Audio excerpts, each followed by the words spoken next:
3:30 terus ya saya beranikan diri, namanya anak saya maksa ngadap, anak saya nangis ya saya turutin dong daripada anak saya ganggu tetangga kanan kiri. Saya ajak, saya rayu, yuk. Saya beranikan diri keluar. Pas jalan gang itu kaget saya ngeliat sesosok ada yang orang tinggi besar seperti pohon. Ini kenapa sih gitu? Jangan bunda, di luar ada yang mukanya putih-putih kayak badut. Kayak putih-putih kayak badut tuh, jangan kayak gitu dek, nggak apa-apa kok aman. Iya bun, itu ngintip di jendela kayak gini.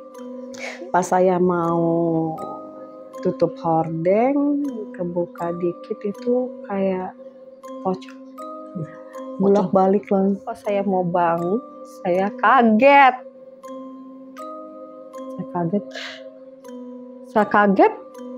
Sebelah bukan suami saya, ternyata pocong. Untuk meredam energi atau hawa panas di benda itu ya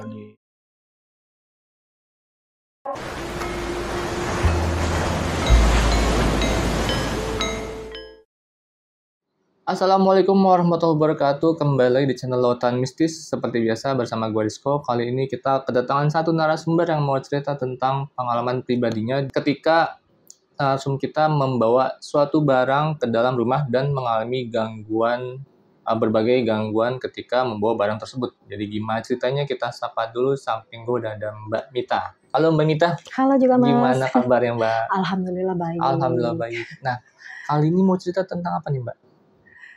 Tentang barang kuno yang membuat rumah tangga jadi hancur, panas gitu. Oh, jadi berantakan. Sebelumnya kan sempat ngobrol di belakang, jadi mau cerita tentang yang sebelumnya mantan suami punya beberapa barang kuno, iya. Tapi akibat ngoleksi barang ini jadinya efek ke rumah tangga gitu. Iya, sama saya sering kesurupan. Jadi anak suka diganggu dengan hal-hal gaib gitulah. Pokoknya dampak buruk dari karena udah punya barang ini gitu ya. Sering sakit gitu. Oke. Nah, tahan dulu cerita ini Mbak. Sebelum masuk ke cerita, gue mau ingetin ke kalian, baik kalian belum subscribe channel Lautan Mistis, bantu kita dengan cara subscribe, like, komen, dan share video ini. Dan juga buat kalian yang mau jadi narasumber di Lautan Mistis, gampang banget, mampir langsung ke Instagram kita di lautan.mistis, kirim voice note kalian, nanti ada tim kita yang hubungin kalian. Jadi nggak usah pakai lama lagi, langsung kita simak cerita dari Mbak Mita.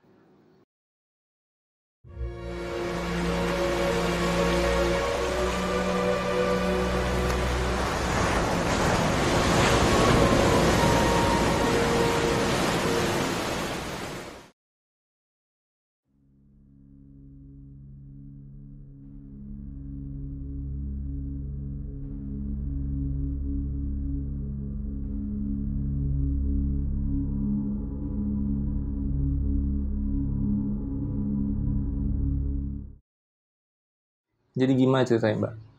Begini Mas, suami saya kan profesinya sebagai seorang entertain ya. Entertain. Tapi di samping itu suami saya juga sampingan kerjanya itu bisnis sebagai mediator. Jual besi tua, jual beli mobil gitu, namanya orang bisnis kayak seperti apalah Mas gitu kan, apa aja dijual gitu kan, dibeli dijual gitu ya. Terus tiba suatu saat di tahun 2011 itu kami survei ke tiap-tiap kota. Untuk survei kayak besi-besi tua kayak beko apa segala macam, kita meluncurlah ke Demak, ke Surabaya gitu, Sidoarjo dan sebagainya. Sering keluar kota. Dan tiba suatu hari itu suami saya bertemu dengan temennya.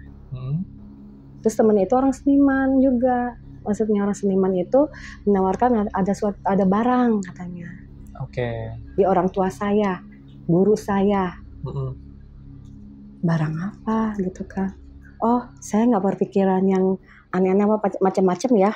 Oh, saya pikir ya udah ya seperti bisnis kita lah, maksudnya barang mungkin mobil lah atau besi tua lah atau apa. Saya nggak berpikiran yang negatif gitu, gitu. Kita meluncur lah, kita ke sana di kompoin bersama-sama bareng ke suatu kota ya, ke Cirebon gitu kan. Tibalah ke rumah itu. Rumah itu besar kan. Terus saya tengok kanan kiri ya, cengak-cenguk gitu. Barang apa ya yang mau dijual? Perasaan apa mobil atau besi tua, tapi nggak ada gitu kan. Dipersilakanlah kita masuk. Ya silakan Pak, Bu, silakan masuk. Terima kasih. Kita duduk gitu ya, ngobrol gitu ya tentang agama gitu kan. Terus si Pak Ustadznya itu menawarkan kalau misalkan mau wudhu atau apapun, di kolam kami ada air kayak pancuran gitu. Katanya bukan air sembarang air katanya. Jadi kalau kita mau wudhu itu, jadi kita niat apa, kita punya hajat itu terkabul gitu. Kayak itu ya saya juga penasaran dong. Selain itu kan saya penasaran kayak seperti apa sih saya gitu ya. Saya ikutin lah, namanya kita menghargai tuan rumah ya gitu. Emang di situ kan suasana rumahnya tuh adem banget Mas. Jadi dingin katanya. Di situ ada kayak semacam apa ya, batu, kayak ditanam batu giok gitu rumahnya.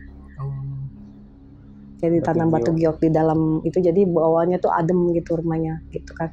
Ya udah kita saya pas lagi mau saat sholat pakai air wudhu yang di pancuran itu, kita wudhu lah. Itu udah selesai, kita ngobrol-ngobrol ngopi segala macam. Hari ini Pak Ustadz, sekiranya kita datang dari Jakarta, teman kami Pak Heri itu membicarakan masalah barang kan. Kami juga, Bapak kan tahu sendiri kan, saya juga jual beli besi tua gitu, mencari besi tua, terus sama mobil segala macam gitu kan. Apa sih barangnya gitu kan. Oh ya sebentar ya, ini barangnya itu tidak sembarang barang gitu kan. Harganya juga nggak main-main katanya, nggak kaleng-kaleng. Maksudnya apa? Barang apa ya? Harganya nggak sedikit, triliunan katanya, bisa triliunan, bisa MM-an gitu. Dikeluarin tuh barang. Sebentar ya Bu, Pak, kami keluarkan barangnya. Keluar. Kaget dong saya. Ternyata di luar pemikiran saya ya, barangnya kira-kira apa. Nggak taunya sebuah samurai Mas. Samurai? Kayak pedang pedang ya? Iya, samurai kayak pedang dari katana gitu. Enggak, dari yang ciri khas Jepang gitu. Kan diginiin sama beliau itu diginiin ya. Si samurainya tuh dikalung gini. Dia bengok gini sebelum akhirnya pas dibuka gitu, jadi letoy dengan posisi si samurai itu letoy sampai digibasin gini, sampai tegang gitu. Katanya kedap suara.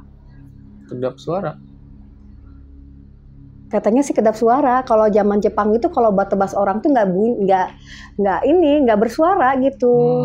Akhirnya kita disuruh tes. Ya kita kan biasa tes mobil starter apaan ya, gitu kan, kayak bus itu apa kayak gimana gitu ya, itu berapa senti. Ini kan suruh, ini kan bingung, ini arahnya kok melenceng. Tesnya ngetes gimana nih? Iya dites itu pakai paku. Paku? Iya katanya bisa panas gitu, apalagi kalau ada mood kayak berlian gitu, katanya itu ada bahan pengasahnya Mas. Biasanya pakai berlian? Berlian gitu. Dari yang melengkung gitu kan, pas dibuka itu sarung itunya ya, kayak sarung itu dari kulit ikan hiu atau apa, pokoknya dibuka terus diginiin ya, dari tadi meletoy gitu ya, sampai ke berapa kali gebasan gini menegang gitu. Keras gitu Mas. Kayak pedang kayak kita yang orang apa ya, kalau di Jepang itu apa, raja bukan maharaja, apa kayak kekaisaran ya. Kayak kaisaran gitu ya, yang suka di sini tuh kan kalau itu kayak gitu kan, kayak pedang gitu kan, kalau pakai apa baju kayak kimono gitu kan di sini kan. Udah akhirnya tuh kita pakai, jadi kita disuruh praktek pakai besi kayak dari besi baja gitu Mas. Coba kalau misalkan ini bisa putus, berarti ini barang asli katanya. Mahal ini, harganya nggak main-main ini, nggak kaleng-kaleng harganya. Triliunan katanya. Waduh kacau ini, bisnis yang masuk. Iya katanya. duit yang nggak sedikit, maksudnya kita bisa kaya raya gitu. Oke, harganya triliunan. Kita melohok dengan harga segitu, barang yang saya belum pernah seumur hidup, Mas, demi Allah, demi Rasulullah, saya belum tahu.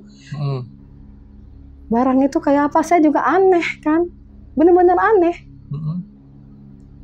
Oh, samurai itu seperti ini ya, yang suka yang diceritain ke kerajaan-kerajaan Jepang itu kayak seperti itu. Itu akhirnya ya kita di paku itu ditanam, dituin berapa kali ini putus. Pakunya putus. Putus. Berarti kayak pakunya ditancap nih. Tancepin di itu di tanah gitu kayak di itu pakai batu bata gitu. Terus ya kayak batu bata gitu. Terus jadi terus dia itu ya kita langsung kayak kita menebas gitu. Ditebas gitu pakunya. Di berapa kali gini putus. Karena saking tajamnya. Iya, saking tajamnya kayak gitu. Ya, akhirnya ya kita juga akhirnya bisikan hati tertarik juga ya. Kagum gitu ya. Kagum dan iya bisa kaya ya. Boleh juga nih bisnis ya. Melebihin bisnis kita yang benar-benar real ya, kayak jual beli mobil, kayak baja gitu kan. Ya udah akhirnya suruh bawa ke Jakarta aja, nanti siapa tahu kan dites di sana kali aja ada pembelinya katanya gitu. Bawalah ke Jakarta. Bawa itu ke Jakarta pakai mobil. Terus udah, tapi bawaannya tuh si samurai itu pas kita bawa itu udah hawanya udah beda. Kayak di sini tuh udah nggak tahu, mungkin kita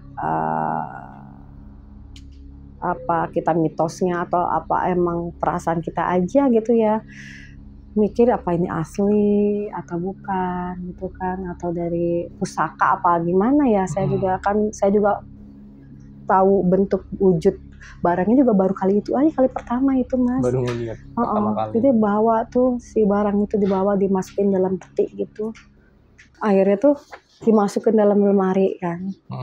Anak-anak tidak bisa dijamah sama anak-anak kan, namanya kan benar tajam ya Mas ya. Iya, ngeri juga ya samurai gitu. Pisau aja kan kalau itu kayak anak bisa, apalagi ini bisa putus gitu kan. Simpen lah di lemari. Tapi bawaannya udah lain. Oh, agak lain. Apa hawanya tuh? Malam-malam saya tuh tidur antara tidur mimpi dan tidak, terus tiba-tiba kayak saya terbangun tuh gara-gara kayak ada mencakar tangan saya, srek gitu. Kayak ada yang nyakar. Iya. Ini berarti mimpi ya? Kayak mimpi, tapi kok kedengeran berisiknya kayak ada cakaran kuku.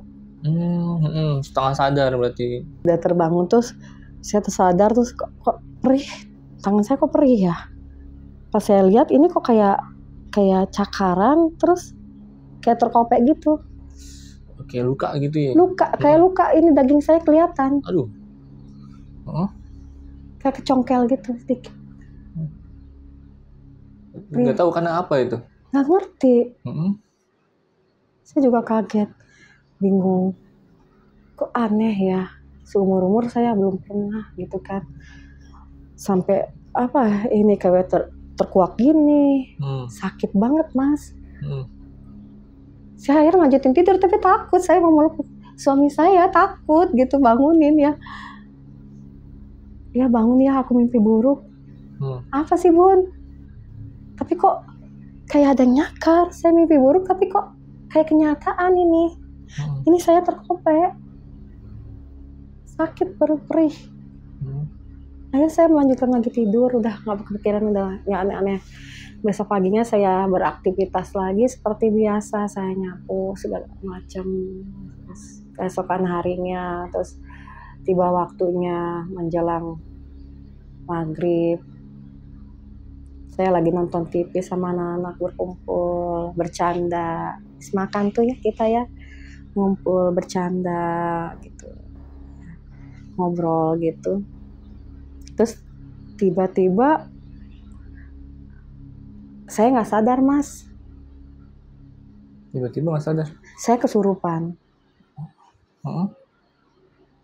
Saya juga dikasih tahu saya kesurupannya dari suami saya. Suami yang ngomong ke Mbak Mita. Anak saya dua-duanya tuh ketakutan sama saya. Yang saya tuh nyanyi happy birthday to you lah, selamat ulang tahun lah, yang kayak bahasa-bahasa asing gitulah, segala macem lah mas. Tiba-tiba kayak gitu? Iya, dan tiba-tiba saya kan saya nggak sadar, pokoknya saya pingsan. Saya taunya saya nggak pingsan aja. Ternyata saya kesurupan mas. Anak saya ketakutan, menjerit, nggak mau sama mamahnya, nggak mau sama bunda, takut itu bukan bunda. Sampai saya ngomong gini, mau pulang kemana? Saya mau pulang kemana bun? Ini rumah kamu, saya mau pulang. Akhirnya diambillah air suami saya, baca-baca sebisa-bisanya ya, ayat Quran gitu ya, suci Al-Quran, sampai ayat kursi lah segala macam diminumin. Itu saya sadar kayak saya kayak capek gini ya, kayak abis maraton berapa ratus kilo gitu. Saya kayak capek banget mas, capek bener mas. Akhirnya karena suami saya menenangkan anak saya yang ketakutan mendekat sama ibunya ya, akhirnya kita dihibur. Terus akhirnya suami saya tuh untuk menghibur kita semua tuh, kita diajak ke pasar malam. Yuk kita ke pasar malamnya semuanya, ya kita lihat ada misalnya permainan-permainan di sana gitu. Bunda mau belanja apa sana, kita dihibur gitu kan. Tapi saya nggak dikasih tahu bahwa saya kesurupan, nggak. Ditenangin sama suami saya gitu, enggak. Besok waktu kita pergilah ke pasar. Kok saya lemes banget, jalan kayak nggak kuat banget gitu loh. Jadi saya tidak menikmatin suasana pasar malam seperti apa, tidak menikmatin anak-anak saya juga tidak menikmatin karena takut nggak mau deket sama bundanya. Kok ada sini nggak mau sama bunda, nggak mau, takut sama bunda. Kenapa kok takut sama aku? Emang aku kenapa ya? Emang ada salah apa gitu kan gitu, nggak mau sama bunda gitu. Jadi si dedenya itu digendong sama ayahnya, nggak mau sama saya, takut, nggak mau. Sampai pulang akhirnya keesokan paginya ayahnya cerita, tahu nggak bun, bunda tuh kesurupan. Baru ngomong. Jangan takut ya bun, bunda sebenarnya semalam itu kesurupan. Kaget dong saya. Kesurupan apa ya? Kenapa ya? Pantesan kok kayak capek sekali mas, kayak lari maraton gitu. Terus udah itu ya udah, ya saya aktivitas seperti biasanya, antar jemput anak ke sekolah, nyiapin sarapan, masak segala macam ya gitu. Masak terus nyuci. Pas lagi nyuci itu tiba-tiba di atas lemari itu kayak ada yang ngelempar apa, entah barang saya jatuh, dilempar kenceng-kenceng kayak baskom, jatuh dengan sendiri, kayak ada yang melempar mas. Dari atas lemari makan. Ya udah saya lanjutin nyuci pakaian, udah meres pakaian, terus jemur, udah tuh nyuci piring lagi. Terus kayak ada lagi, aneh lagi mas. Di lemari tuh mas ada yang banting, bantal baru saya dibanting gitu. Pokoknya aneh, serba aneh, bawaannya tuh aneh gitu, maksudnya kayak suara ya kalau tiba-tiba ada di dapur kayak ada yang apa ya, kayak ada sesuatu barang apa yang ketak-ketak gitu. Ada berisik gitu ya. Ya saya pindah ke dapur, nggak ada apa-apa gitu. Terus giliran itu ada yang lempar lagi, saya ke depan ke kamar, tengok lagi, jatuh barang saya. Nggak ada kucing, nggak ada apa di situ, nggak ada kucing, nggak ada apa ya, nggak ada angin, nggak ada apa, aneh aja kok tiba-tiba sekitar rumah saya kok aneh, banyak kayak berterbang gitu, kayak satu persatu gitu, kayak baskom di atas lemari makan tuh jatuh gitu, kayak dilempar gitu. Kayak di kamar mandi juga ada yang jatuh gitu, suka ada yang kayak dilempar gitu, kayak sampo kayak ada yang lempar aja gitu. Padahal nggak ada apa-apa. Nggak ada. Anak saya juga nggak ada di situ, juga nggak ada gitu. Aneh, heran aja. Saya juga bingung, heran kok kenapa kok sering ada kejadian-kejadian aneh seperti ini. Tapi saya nggak berpikiran yang negatif, enggak. Terus saya terus beraktivitas gitu. Terus tiba-tiba saya kan biasa suka, kalau ibu-ibu biasa suka nyapu sore atau apa ya, habis maghrib atau apa kan malam-malam suka nyapu gitu. Tiba-tiba ada sosok lewat, makhluk kayak ini ya, lancip gitu kepalanya. Ada sosok yang kepalanya kayak kerucut gitu lewat. Saya lagi nyapu kaget. Saya kaget kan. Apa ya tadi, manusia bukan, tapi kok kayak aku liatin kok gini ya, kayak kerucut gini.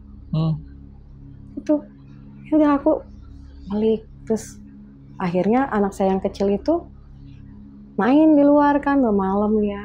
Nah, kemana si Dede ya gitu ya. Coba kamu cari Bun, kata gitu ya. Saya cari ya. Terus tiba-tiba beberapa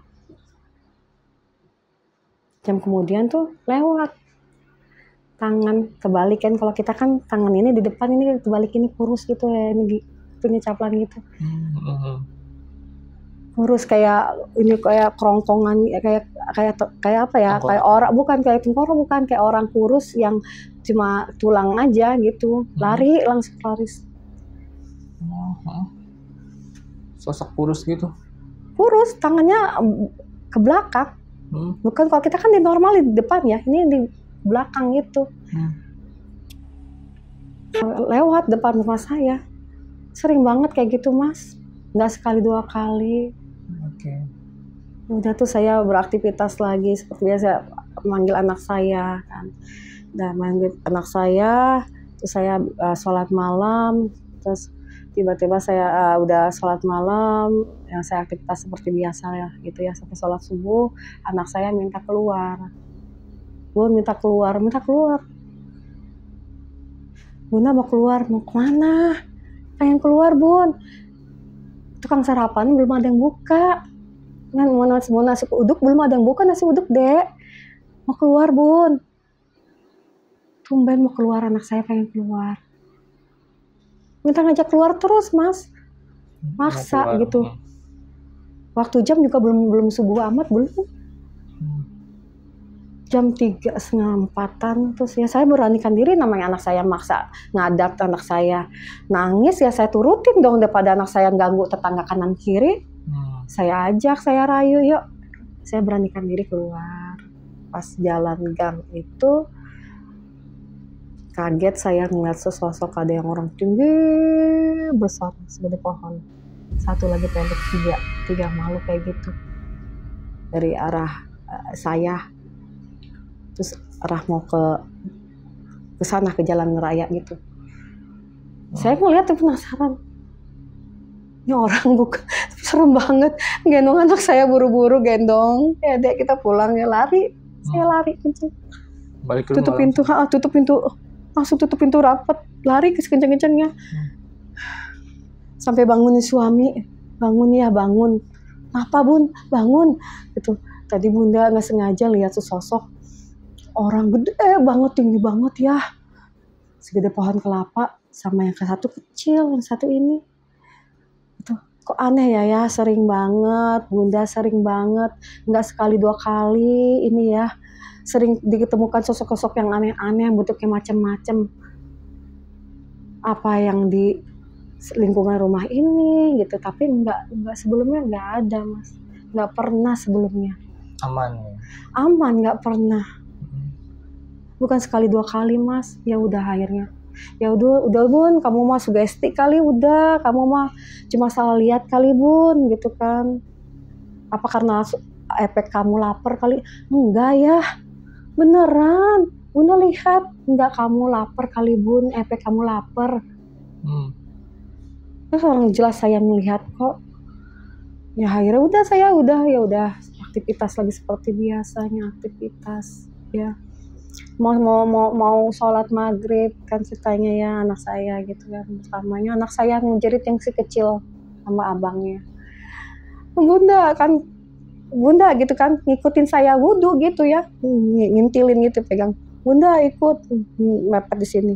Ini kenapa sih gitu, jangan bunda, di luar ada yang mukanya putih-putih kayak badut, tuh jangan kayak gitu dek, nggak apa-apa kok, aman. Iya bun, itu ngintip di jendela kayak gini, ngintip gini nih, iya gitu kan ngintip. Terus enggak sayang, enggak, yuk kita sholat, nggak usah takut, sholat gitu kan, sholat ya akhirnya wudhu, sholat mas saya, sholat ngaji biasa udah. Akhirnya udah malam itu saya buka hordengnya buka itu saya tutup kan, kita mau siap-siap tidur ya. Itu pas saya mau tutup hordeng kebuka dikit itu kayak pocong bolak-balik acet bolak-balik. Saya tarik anak saya, yuk ke kamar. Anak saya yang ke-1, yang kedua yang masih SD, ke-1 kelas 5, 1 kelas 3, ayo. Saya nelpon sama suami saya, kebetulan suami saya tidak ada di rumah, di luar, suami saya sedang di luar. Ya, tuh kan, bunda nih yang terakhir ini ada lagi sosok yang aneh ya, kayaknya ada pocongnya.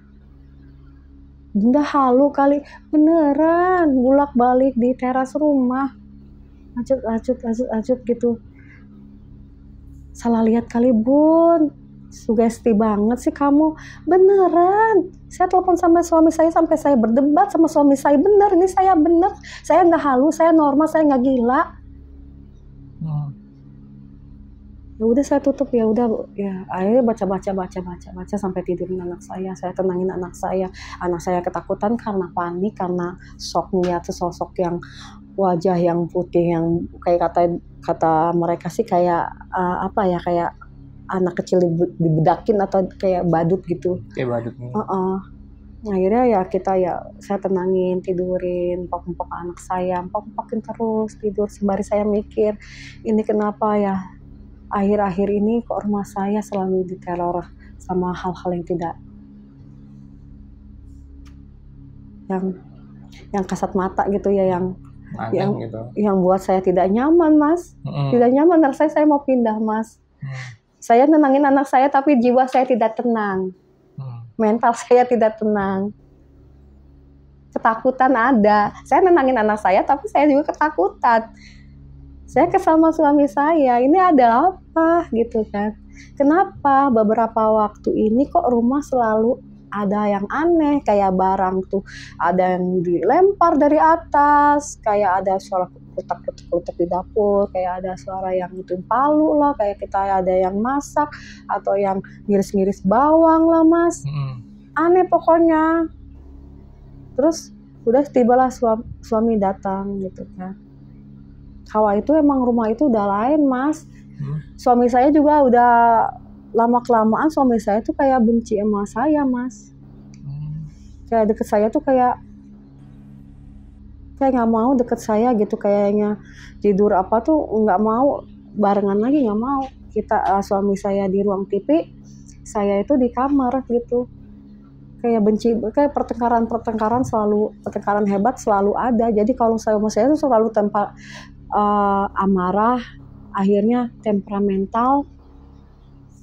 Barang yang ada tuh sama suami saya, kayak saya Magicom baru beli ya. Jadi kalau ada omongan yang sedikit yang menyentuh kayak suami saya itu langsung amarah. Pelampiasan itu barang mas, ditendang. Kayak misalkan kayak kipas angin gitu kan. Kalau dia marah atau sama anak atau apa masalah saya kan, kalau masalah kalau permasalahan keuangan kan tuh hal biasa. Misalkan saya mengeluh masalah uang nih ya, uang udah habis, biasanya iya deh bun, sabar ya, besok ada rezeki, besok nyari lagi, besok nanti semoga barang dagangan kita tuh ada yang laku gitu ya, atau apa gitu, bisnis ayah lancar atau apa gitu kan. Terus atau nanti ayah ada kerjaan, ayah dapat keluar gaji atau apa ya. Jadi kalau dulu kan selalu menenangkan, tapi kalau sekarang mah enggak, sama sekali tidak menenangkan, malah yang ada emosi, selalu emosi mas. Jadi kalau kesentuh dikit omongan yang enggak enakin gitu, suami saya selalu mata melotot, kayak bukan suami saya gitu, kayak ngamuk-ngamuk, kayak mata kayak berengas gitu, kayak megang saya juga pernah, saya ditarik itu tuh pernah saya, sampai saya tenaganya kuat sekali gitu, kayak bukan suami saya mas. Sering ada pertengkaran hebat gitu, yang biasanya juga yang omongan biasa aja, masalah rumah tangga atau masalah saya nggak suka sama teman bisnisnya atau teman kerjanya. Misalkan mas, ayah saya nggak suka sama teman kamu yang ini, kenapa gini, biasanya oh ya bun ya, emang orangnya kayak gitu, nggak usah ambil hati, biarin aja, kita mah tetap yang penting satu rahmi sama orang. Ini mah kalau masalah bahas temannya, kenapa sih lo gini, langsung emosi, langsung bukan beliau langsung kayak jijik sama saya, kayak saya tuh kayak melihat saya tuh kayak melihat mak lampir atau melihat apa, kayak kesel sama saya tuh, kesel, kayak maunya emosi sama saya. Jadi kalau misalkan saya bahas apa, dia masalah kerjaan, masalah inilah, masalah saya capek, ngeluh masalah anak lah, apa bagi tugas atau apa, biasanya iya bun, tenang ya bun, sabar ya bun gitu. Bunda hebat, selalu memuji saya gitu ya, masakan saya enak selalu. Ini mah enggak mas, cuek mas. Kebalikannya ya, jadi iya kasar. Saya sakit pun, saya pernah jatuh sakit di sini kayak keluar kelenjar tabunnya kayak gondokan gitu ya. Saya sakit, sampai saya sakit sendiri, nyembuhin sendiri, suami saya nggak peduli, main gadget aja. Biasa teman saya, suami saya tuh tidak seperti itu. Perhatian dulu. Perhatian baik. Kalau saya sakit dikit flu aja, kalau flu batuk gitu ya. Kenapa bun sakit? Berobat yuk bun, kita berobat yuk. Ya berobat cantik gitu kan. Kayak memuji gitu ya. Kalau ini mah enggak, cuek gitu, kayak mas saya tuh kayak dingin gitu. Sampai saya berpikiran apa suami saya ada pelakor gitu kan, kok beda berhadapannya sama saya tuh, adabnya beda sama saya gitu kan. Yang biasanya perhatian gitu, nggak pernah marah-marah, dikit-dikit masalah bahas uang, masalah bahas temannya marah, temperamen. Ini kalau saya sakit, sampai saya nyuci piring pun saya lagi sakit, saya tertati-tati, saya lagi sakit, ini saya gondokan kelenjar gitu, saya sakit sendiri, ngobatin sendiri, sampai temennya yang antar saya mas berobat. Berarti suami pokoknya udah beda berubah ya. Sampai saya nyuci piring pun, sampai saya nginjek gelas, pecahan gelas sampai berdarah-darah pun nggak perhatian. Kenapa bun? Nggak panik. Nah itu gimana tuh mbak? Maksudnya ada faktor apa dari perubahan sikap suami? Nggak ngerti mas. Saya juga akhirnya berpikir, ini masalah apa ya, kok ada yang aneh di dalam rumah tangga, ada yang janggal, kok suasana rumah kok beda. Ada sosok-sosok yang makhluk halus gitu yang selalu mengintai gitu kan. Ya. Itu suami saya juga jadi, saya juga berubah jadi temperamen, dingin, nggak romantis gitu, nggak perhatian sama keluarga, nggak sayang sama keluarga, nggak kayak ada rasa tanggung jawabnya. Udah beda ya. Saya berpikiran apa ya, akhirnya saya bebenah rumah, nyapu, beberes.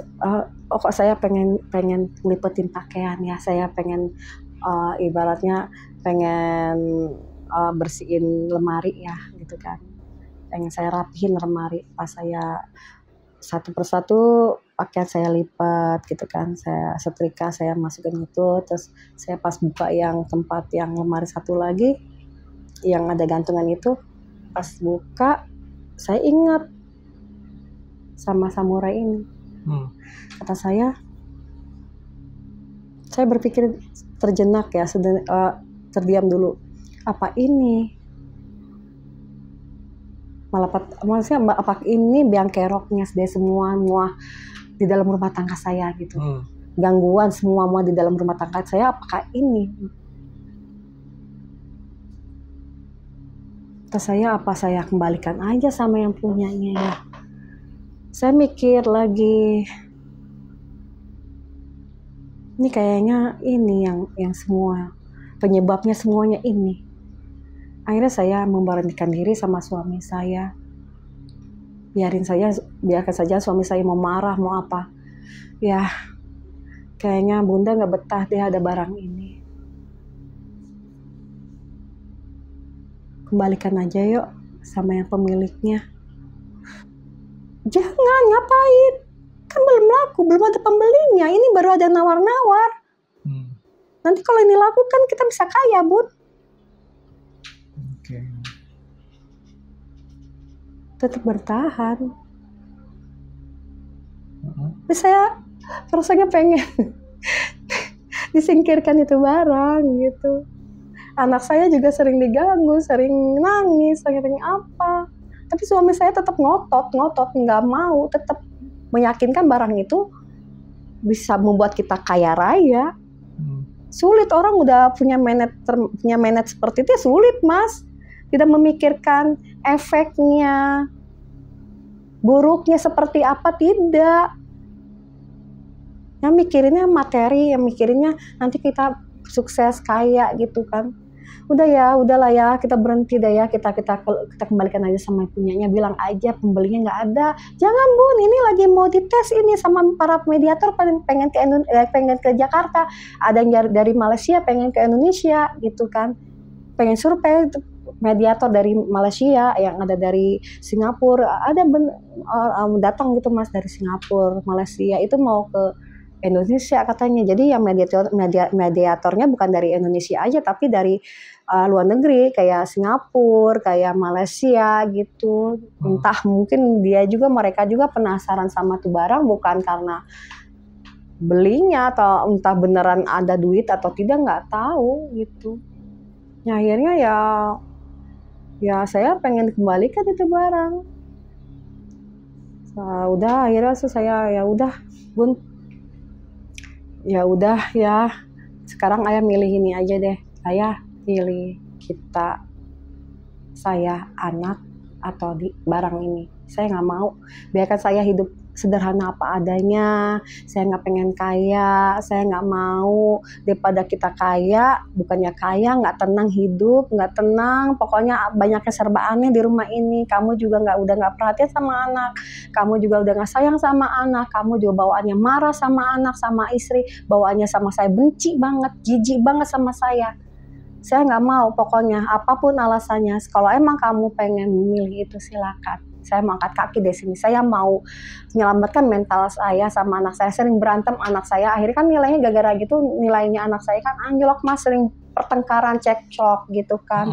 Karena ngerasa rumah tangga kok nggak adem, kayak broken home gitu. Kayak sering ada pertengkaran antara ayah sama ibunya. Jadi kayaknya anak juga nggak tenang, kan nangis gitu. Anak juga mental juga terganggu juga, bapaknya seperti itu sifatnya gitu kan.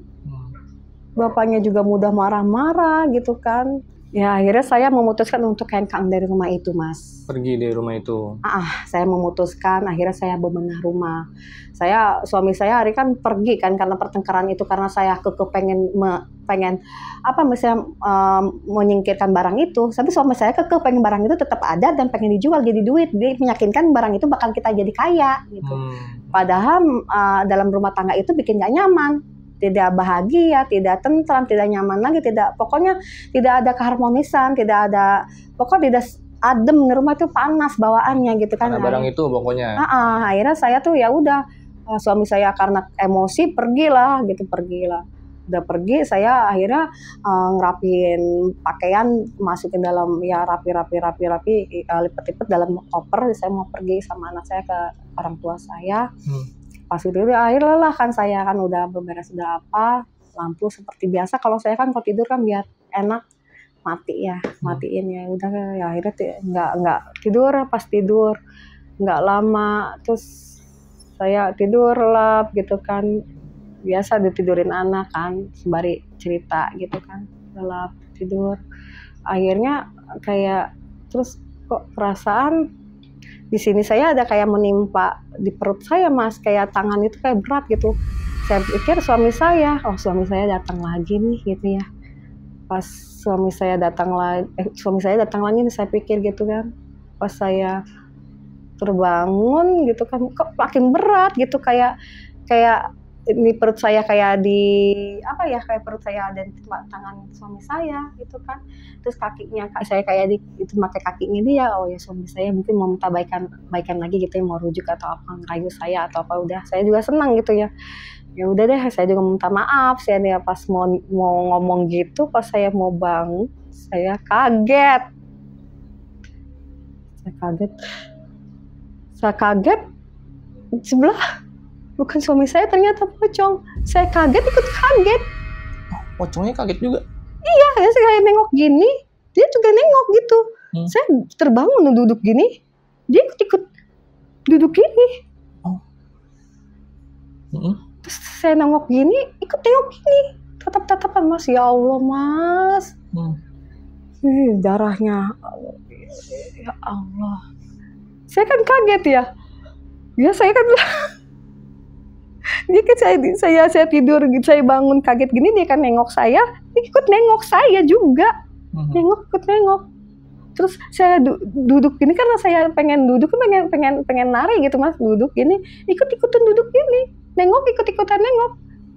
Warnanya geseng Mas, hitam geseng, tapi ini ininya kain kafannya tuh bercat darah gitu. Jadi kayak kafannya tuh warnanya udah lusuh gitu, udah nggak putih lagi, udah kayak ke coklat-coklatan gitu. Tapi warnanya hitam gitu, kayak orang gosong gitu, kayak pocongnya tuh kurus gitu kan. Ini gosong gitu, ini banyak darah gitu kan. Saya udah baunya udah bau aduh ya, anyir ya, bau busuk beneran Mas ini mah. Kayak di film-film kayak gitu. Kaget saya juga. Jadi pocong, ada pocong nih. Baunya. Depan-depanan lagi. Bau sengit gitu, bawa campur aduk, pokoknya baunya nggak enakin Mas. Dan saya juga pengen muntah ya, akhirnya saya ya campur aduk, saya takut. Saya baca-bacaan juga bulak-balik salah, saking takutnya. Mukanya kayak apa, saya juga mukanya gosong, ini juga rata gosong, pokoknya hitam gosong gitu. Tapi ini bercak, ini darah, kayak darah gitu, tapi warnanya warna udah kusem gitu. Kain pocongnya udah kusem kayak gitu. Saya udah lari sekenceng-kencengnya, saya takut. Lari nggak berani pulang itu, terakhir itu saya. Anak lagi tidur tinggal atau? Saya takut saya. Oh, ditinggal anak. Saking takutnya. Terus? Ya Allah, takut banget pokoknya. Kejadian itu ya ampun, saya sangat menyeramkan banget Mas, ya Allah. Coba saya tidur, saya pikir suami saya di sini berat banget sampai saya tidak bisa bernapas, sampai saya sesak, nggak bisa napas. Makin itu kok makin kenceng gitu. Kalau suami saya kok meluk saya kenceng banget gitu. Ternyata itu pocong. Nah, terus iya, pas kok kayak sesak gitu, kayak makin kenceng. Saya pas buka mata nengok, dia juga nengok. Ya maksudnya ini kan udah ngeliat pocong nih. Iya. Nah, Mbak Mita kan lari nih. Anak ditinggalin. Nah, terus ketika Mbak Mita keluar rumah, apa balik lagi atau nunggu pagi atau gimana? Saya takut, minta antar sama tetangga saya. Oh, balik minta temenin tetangga buat masuk rumah. Oke. Terus setelah itu pocongnya udah nggak ada atau gimana? Nggak ada. Cuma ada anak ya lagi tidur? Anak aja, langsung anak saya minta ditolong sama tetangga saya, sama suami tetangga saya. Minta saya mau tumpang tidur, saya nggak berani di rumah. Pokoknya saya udah sering banget kejadian aneh Mas, sering banget Mas, kayak pintu dapur kebuka sendiri tanpa angin, tanpa namanya dapur itu kan emang agak-agak macet gitu. Pas saya masak itu tiba-tiba kayak kena angin terus gitu, kayak padahal kan terkunci Mas. Jadi sering aneh kayak gitu Mas. Jadi kayak saya, maksudnya pintu dapur itu emang udah kayak permanen, kayak nggak bisa dibuka gitu. Tiba-tiba kayak kena angin tuh kayak gampang, kayak orang dobrak gitu. Kayak gitu sebelum kejadian itu, yang pocong itu. Ini sering banget kejadian kayak gitu Mas. Semua kejadian ini berarti semenjak bawa dari Iya. yang barang itu. Mungkin nggak tahu itu, mungkin ya kita nggak tahu itu barang ada isi atau nggak tahu ada apa gitu kan. Ya akhirnya saya, ya udah saya memberanikan diri, saya pengen keluar dari rumah itu Mas. Saya udah nggak tahan lagi Mas, sering diteror gitu, sering dihantuin dengan hal-hal yang ya ampun, bukan sekali 2 kali Mas, yang bentuknya aneh-aneh. Yang kepala kerucut lah, yang tangannya ke belakang lah, yang tinggi setiang listrik atau pohon tinggi banget Mas. Yang satu 3, mungkin karena tinggi itu kayak kerdil, tapi bukan kerdil kali ya, karena ukurannya kali. Macam-macam pocong yang bolak-balik di teras itu, yang ekstrim banget, yang adep-adepan, yang saya tidur ditemenin tidur. Ya akhirnya saya memutuskan untuk hengkang dari rumah. Pergi dari rumah. Memutuskan untuk bercerai. Oke. Akhirnya saya berpisah dengan baik-baik. Anak sama saya, hak asuh sama saya. Suami sendiri. Akhirnya saya mengontrak sendiri. Sampai saat ini. Iya, sampai saat ini. Oke. Berarti prosesnya udah cerai, jadi si suami lebih fokus sama yang dia pilih ya, yang barang itu. Oke. Nah, terima kasih. Berarti itu tadi cerita dari Mbak Mita ya? Cerita tentang pengalaman di mana sebelumnya nggak ada barang aneh, ketika bawa barang aneh. Bukan, ketika ada barang itu suasana di rumah aneh. Gitu. Jadi sebelumnya kan nggak, tanpa barang itu keluarga tuh harmonis, baik-baik saja gitu. Ketika bawa pulang barang aneh ini tuh ada aja gangguan kayak dari pocong, terus dari makhluk-makhluk yang lainnya. Saya kesurupan. Nah, itu juga. Kayak barang-barang pada loncat, terlempar gitu. Cuman kalau sekarang ya udah aman ya? Alhamdulillah, gitu ya? Alhamdulillah, insya Allah. Semoga dijaga. Amin. Terus dari hal-hal yang buruk seperti itu. Pokoknya jangan deh. Kita kalau bukan ahlinya jangan. Gak usah aneh-aneh ya. Untuk barang yang aman-aman aja ya Mbak ya. Oke, itu tadi cerita dari Mbak Mita. Nah, ini kan beberapa pertanyaan kan terbesit nih di pikiran kita, kenapa bisa seperti itu, yang dimana barang, cuma sebuah barang tapi pengaruhnya besar dalam keluarga. Jadi kita tanya ke Om Puji dulu.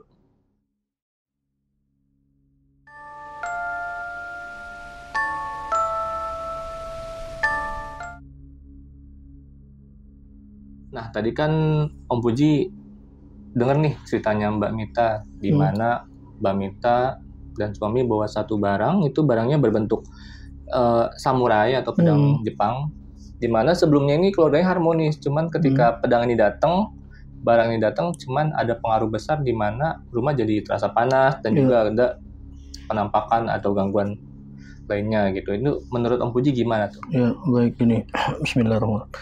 Jadi kan gini, kita dengar tadi, setelah tadinya kan rumah tangganya kan nggak masalah ya, adem-adem aja gitu.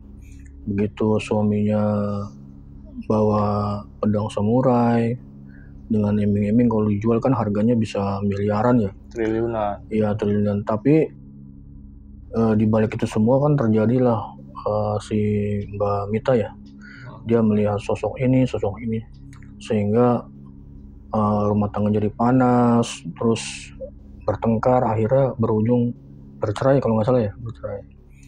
Nah, jadi gini, setiap benda-benda logam atau pusaka lah ya, pedang, keris, badik, celurit, golok, atau mandau dan sejenisnya lah ya, pusaka-pusaka gitu kan, dia kan dibuat ya oleh para empu atau para ahlinya ya, memakai 4 unsur ya, unsur api, unsur air, tanah, dan angin.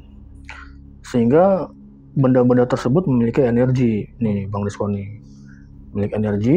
Tapi kan di sini kita bisa lihat energi apa yang tersimpan di barang tersebut, apa itu energinya positif atau energinya negatif. Nah, kalau yang menyimpan barang tersebut berenergi positif ya rumah tangganya ya adem-adem aja. Tapi yang disayangkan kan kalau orang pemula ya, kita ya orang nggak tahu itu megang-megang menyimpan barang seperti itu berauranya panas atau negatif. Ya pasti berujung seperti itu, entah itu hawanya panas rumahnya atau sering cekcok, rezekinya seret, ada yang sakit pindah-pindah, entah suaminya, istrinya, anaknya dan sebagainya. Pokoknya intinya kalau orang yang ingin memegang seperti itu tuh harus tanya dulu pada ahlinya. Dia tuh berenergi apa gitu. Kalau energinya negatif ya sebaiknya ya kasih orang yang ngerti aja. Gitu. Dan sekali lagi buat saudaraku semua, kalau kita belum paham tentang barang-barang seperti itu, ya mendingan jangan cobalah.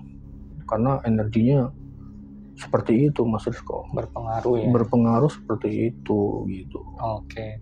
Nah, terus kalau misalkan nih Om, kalau untuk tips buat mereka yang udah bawa ke dalam rumah barang seperti itu gimana Om?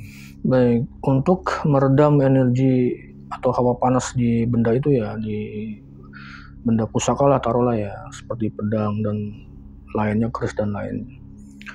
Itu kan kita minimal itu sebulan sekali ya, sebulan sekali, tepatnya tuh hari Jumat lah. Kenapa kita ngambil hari Jumat? Karena kalau di ilmu Jawa ya, Jumat itu kan lambangnya air ya, adem. Nah itu setiap Jumat itu entah pagi entah malam Jumatnya tuh barang itu kita bersihkan dengan air kelapa hijau sama jeruk purut dibersihin ya. Maksudnya apa? Selain menghilangkan kotoran atau karat, jeruk purut dan kelapa hijau ini juga dengan izin Allah dia bisa menetralkan energi negatif yang ada di barang tersebut. Itu paling cepatnya sebulan sekali lah, setiap hari Jumat gitu. Jumat apa aja yang penting sebulan sekali setiap Jumat dibersihkan dengan cara pakai jeruk purut dibelah, kemudian pakai air kelapa hijau tuh buat cucinya itu. Setelah itu ya dibilas nggak apa-apa. Kalau yang Muslim itu nyucinya itu ambil baca salawat Nabi, Allahumma sholli ala sayyidina Muhammad, terus begitu ya sampai bersih lah ya, terus dibilas sama air kelapa hijau itu, dibilas sampai bersih. Kemudian kita siapin garam kasar tuh. Tahu garam kasar ya? Garam kasar taruh di sebuah mangkok lah ya, semangkok ya kan, garam kasar nih. Terus setelah dibersihkan dicuci itu baru boleh dibilas juga nggak apa-apa. Nah terus pedangnya itu jangan dimasukin ke sarungnya dulu ya, atau kerisnya jangan dimasukin ke sarungnya dulu. Itu barang tersebut tuh ditaruh, ini kan kayak gini contoh ya, ini kan ada garam di dalamnya ya. Jadi kerisnya itu di barangnya itu di sini begini, di atasnya, di atas garam tadi. Selama 24 jam lah. Setelah 24 jam baru dimasukkan ke sarungnya atau serangkainya, baru dipajang atau disimpan. Itu insya Allah dengan cara seperti itu, energi negatif atau energi panas yang ada di benda pusaka itu dia akan redam lah. Gitu Mas Rizko. Untuk menetralisir aura negatif yang ada di barang tersebut ya. Betul. Itu tadi caranya. Betul. Jeruk purut sama air kelapa hijau ya. Oke. Cuma itu aja udah nggak ada macam-macam lagi ya? Enggak. Kayak misalnya kembang-kembang apa? Enggak perlu ya. Oke, itu dia tadi obrolan bareng Om Puji tentang cerita dari Mbak Mita. Jadi kita balik lagi dengan Mbak Mita langsung. Oke, terima kasih nih Mbak Mita udah mampir ke Lautan Mistis. Saya juga terima kasih sudah diundang ke sini. Oh iya, sama-sama. Oke, jadi itu dia cerita dari Mbak Mita. Semoga ada pembelajaran buat kita semua. Ambil yang baik, buang yang buruknya. Terus sebelum closing, gue mau ingetin ke kalian, buat kalian belum subscribe channel Lautan Mistis, bantu kita dengan cara subscribe, like, komen, dan share video ini. Dan juga buat kalian yang mau jadi narasumber di Lautan Mistis, cara gampang banget, mampir langsung ke Instagram kita di lautan.mistis, kirim voice note kalian, nanti ada tim kita yang hubungin kalian. Jadi akhir kata gue Rizko dan Mbak Mita pamit undur diri. Tetap sehat dan sukses selalu. Wassalamualaikum warahmatullahi wabarakatuh.